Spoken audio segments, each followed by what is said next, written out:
Une petite créature adorable sortit lentement de la bouche de la femme. Sans elle, elle pouvait pourtant voler dans les airs, et sa gueule était hérissée de dents acérées. Emma, terrifiée, vit la petite chose se mettre à téter son lait maternel. C'était l'enfant qu'elle avait porté pendant 1 an. Malgré la douleur insupportable, elle la laissa faire. C'est alors que son mari entra et voulut immédiatement tuer ce monstre, mais Emma l'en empêcha. Le lendemain, la créature avait grandi et s'était transformée en python géant. Il se mit à percuter violemment la porte de la caverne. La mère tenta de l'arrêter, mais il la projeta au loin d'un coup et s'envola hors de la grotte.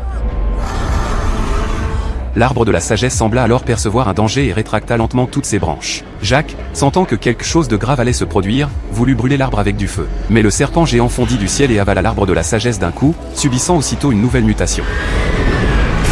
Emma, alertée par le bruit, arriva juste à temps. Fraîchement transformée, elle tenta d'arrêter le python avec ses pouvoirs, mais en vain. Le python lança une attaque féroce et vainquit Emma, qui s'écrasa au sol, grièvement blessée. Heureusement, Jacques et son père la découvrirent et la ramenèrent à la base pour la soigner. Emma reprit rapidement connaissance et repartit chasser le python. Cette fois, elle l'attira dans l'espace. Mais le python tendit alors ses tentacules vers elle, cherchant à téter le lait maternel. Emma le saisit brusquement et libéra une énergie colossale qui propulsa le serpent hors de l'espace. Le python s'écrasa lourdement sur le sol. Emma plongea ensuite sa main dans l'œil du python et en arracha directement le noyau. Le corps gigantesque du serpent fut abandonné au bord de la mer, mais peu après, d'innombrables tentacules jaillirent de son corps et s'enfoncèrent profondément dans le sol. Son corps finit par éclater, et l'arbre de la sagesse qu'il avait avalé revint miraculeusement à la vie.